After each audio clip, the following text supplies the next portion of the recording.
శ్రీమాత్రే నమః. Welcome to ప్రదక్షిణ టీవీ. సద్గురు జ్యోతిషాలయం వారి ఈ నెల మార్చి నెల 2024కు సంబంధించినటువంటి ద్వాదశ రాశి ఫలితాలని మనం తెలుసుకోబోతున్నాం. అందులో ఈ నెల చాలా ముఖ్యమైనటువంటి ఒక అద్భుతమైనటువంటి నెల. మన తెలుగు ఉగాది యుగానికి ఆది అయినటువంటి రోజు కూడా ఈ నెలనే రాబోతుంది. కాబట్టి ముందు మనం పూర్తి ఈ మార్చి వివరాలన్నీ తెలుసుకున్న తర్వాత ఉగాది ప్రత్యేక సంవత్సరికమైనటువంటి ఉగాది టు ఉగాది వరకు ఉన్నటువంటి రాశి ఫలితాలని త్వరలోనే మనం ఒక వారం 10 రోజుల్లోనే ఉగాది కంప్లీట్ ఒక సంవత్సర పంచాంగ శ్రవణం మరియు ఉగాది రాశి ఫలితాలు కూడా చెప్పడం జరుగుతుంది. జ్యోతిషాస్త్రం అనేది ఒక పడుతున్న వర్షానికి ఒక గొడుగే మాత్రం. జ్యోతిష్ శాస్త్రం జీవితం కాదు, బాగా గుర్తుపెట్టుకోవాలి.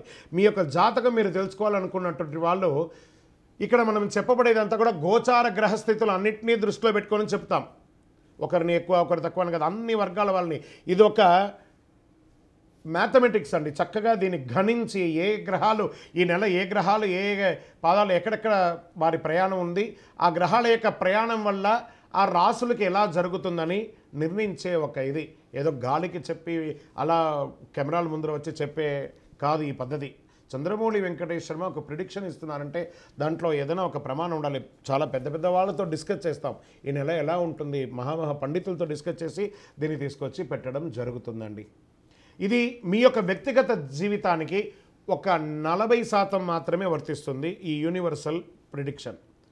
కానీ మీ పూర్తి జాతకం మీరు తెలుసుకోవాలి అని అనుకుంటే మీ యొక్క date of birth, time of birth, place of birth అవన్నీ కూడా మీ పరిసర ప్రాంతాల్లో ఉన్నటువంటి జ్యోతిషాస్త్ర నిపుణులు సద్గురువులని సంప్రదించి వారిని గౌరవించి మీ యొక్క రాశి ఫలితాలను తెలుసుకోండి. మీ లగ్నం ద్వారా మీ యొక్క పుట్టిన టైం ద్వారా సంపూర్ణ జాతకం అనేది వస్తుంది. గురుగారు నేను మీ దగ్గర తెలుసుకోవాలనుకుంటున్నామంటున్నారా? మా కింద కనబడుతున్నటువంటి మా యొక్క నంబర్కి మీ యొక్క name, date of birth, time of birth, place of birth వాట్సాప్లో చేయాలి. చేసిన తర్వాత మేము మీకు రిప్లై ఇస్తాం. ఫోన్ చేయకూడదు. మళ్ళీ ఇంకొక విషయం, జాతకం చెప్పేవాళ్ళు మాకు ఆర్థిక సమస్యలు ఉన్నాయండి, మాకు జాతకం చెప్పారంటే బాగా సంపాదించండి, అప్పులు తెచ్చుకుంటే అప్పులు తీర్చండి, సంపాదించి ఆ కష్టాలన్నీ తీర్చుకోవాలి. కానీ జాతకం చెప్పుకుంటే ఆర్థిక సమస్యలు తీరిపోదు. గ్రహ దోషం ఎలా ఉంటుందో అదే మాకు చెప్తాం. మళ్ళీ ఇల్లీగల్ అఫైర్స్ గురించి దయచేసి దయచేసి దయచేసి అడగకండి. ఈ మధ్య క్వశ్చన్స్ అవే ఎక్కువ వస్తున్నాయి. ప్లీజ్ అలా అడగకండి. 21 వయసు లోపు ఉన్న పిల్లలు దయచేసి కాల్ చేయకండి. మీరు చదువుకునే వయసు ఖచ్చితంగా చదువుకోవాలి. మీ యొక్క చదువు మీద కాన్సన్ట్రేట్ చేయండి, మీ జీవితం బాగుంటుంది. కానీ జాతకం మీద కాన్సన్ట్రేట్ చేస్తే మీ మీద మీకు నమ్మకం తగ్గిపోతుంది. మరియు గౌరవమైనటువంటి 60 వయసు పైనున్న ఎవరైనా కాల్ చేస్తున్నారు అని అనుకోండి, మెసేజ్ చేస్తున్నారు అనుకోండి, ఏమంటే మీరు 60 వసంతాలు చూసేశారు, పిల్ల పాప కుటుంబం వ్యాపారం ఉద్యోగం పెళ్ళి మనవళ్ళు మనవరాళ్ళు అన్నీ చూసేశారు కాబట్టి మీరు సాక్షాత్ దైవ సమానులు. మీకు జాతకం అవసరమా అని చూడండి. 60 సంవత్సరాల వాళ్ళకు పెద్దగా జాతకంతో అవసరం ఉండదు. దీన్ని కూడా దృష్టిలో పెట్టుకోండి. మా సద్గురు జ్యోతిషాలయం తప్పకుండా మీకు అన్ని రకాల సేవలు అందించడానికి సిద్ధంగా ఉంటుంది. ఇందులో కొన్ని మేము కఠినంగానూ చెప్తాము, నిజాన్ని చెప్తాము, ఎవరిని మభ్యపెట్టడానికి చెప్పడం ఉండదు. శరణమయ్యప్ప. జ్యోతిషాస్త్రరీత్యా ద్వాదశ రాశుల్లో 2వ రాశి అయినటువంటి వృషభ రాశి మిత్రులారా, మీరు కృత్తికా నక్షత్రం 2, 3, 4 పాదములు, రోహిణీ నక్షత్రం 1, 2, 3, 4 పాదములు, మృగశిరా నక్షత్రం 1, 2 పాదాలకు జన్మించిన మీరు వృషభ రాశి వారిగా పరిగణించబడుతున్నారు. ఈ నెల మీకు శుభాశుభ ఫలితాలు ఎలా ఉన్నాయంటే, మార్చి మాసంలో శుక్రుని అనుగ్రహంతో మీరు ఆనందంగా జీవిస్తారు. రాశి అధిపతి అయినటువంటి శుక్రుడు 7వ తేదీ వరకు మకరంలో ఉంటూ 7వ తేదీ తర్వాత కుంభంలోకి ప్రవేశిస్తున్నాడు. శని రవితో కలిసి ఉండడం వల్ల కొంత ఒత్తిడి వాతావరణం ఉన్నా మార్చి 7 తర్వాత 26వ తేదీ వరకు బుధుడు నీచ స్థానంలో కూడా ఉంటున్నాడు. రవి 4వ ఇంట్లో, బుధుడు నీచ స్థానంలో ఉన్నప్పుడు స్థిరాస్తులు కొనుగోలు అప్పు ఇవ్వడం అనేది జాగ్రత్తగా ఆచితూసి చేయండి. శని కుజుడు 10వ ఇంట్లో కలిసి ఉండడం వల్ల కొంత ఘర్షణ వాతావరణం కూడా వచ్చే అవకాశాలు ఉంది. ఆరోగ్యపరంగా కాస్త జాగ్రత్తగా ఉండవలసినటువంటి ముఖ్యమైనటువంటి నెల. పనికి సంబంధించి మీరు యొక్క అదనపు బాధ్యతలు, మీ యొక్క ఉద్యోగంలో అదనపు బాధ్యతలు రావడము, స్ట్రెస్, దానివల్ల వర్క్ లోడ్ పెరగడము ఇవన్నీ అవుతూ ఉంటాయి. నిరుద్యోగులకి కాస్త ఉద్యోగం గురించి శుభవార్త మాస ద్వితీయంలో వచ్చే అవకాశాలు కనబడుతున్నాయి. ప్రభుత్వ ఉద్యోగులకి ప్రయత్నించే వారికి ఇది చాలా అనుకూలమైనటువంటి సమయం. ఊహించిన ఫలితాలు రావచ్చండి. అయితే తొందరపాటుగా ఏ నిర్ణయాలు తీసుకోకండి. ఆర్థిక పరంగా సానుకూలత కొంచెం మాస ద్వితీయంలో వస్తుంది. విద్యార్థులు కాస్త ఎక్కువ కష్టపడాలి.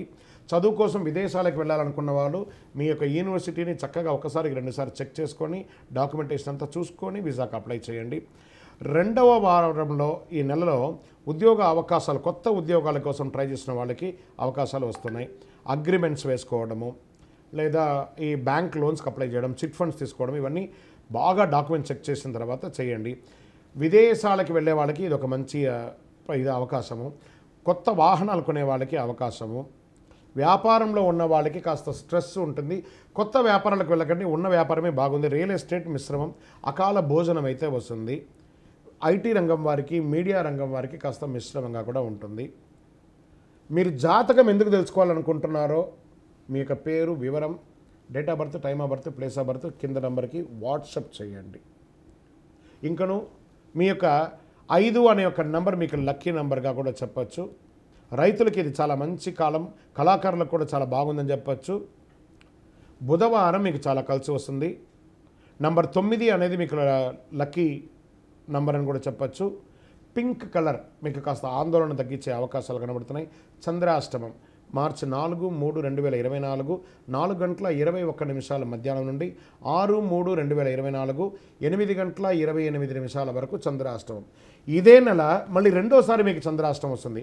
31/3/2024 10:56 రాత్రి నుండి 3/4/2024 4:37 వచ్చే నెల 3వ తారీఖు వరకు తెల్లవారుజామున వరకు ఉంటుంది. కాబట్టి ఈ 4 రోజులు చాలా జాగ్రత్తగా ఉండాలి. వాహనం నడిపేటప్పుడు, సంతకాలు పెట్టేటప్పుడు ప్రతిదీ కూడాను మీకు ఆ యొక్క ధైర్యం చెప్పడానికే ఇది చెప్తున్నామే కానీ మిమ్మల్ని భయపెట్టడానికి కాదు.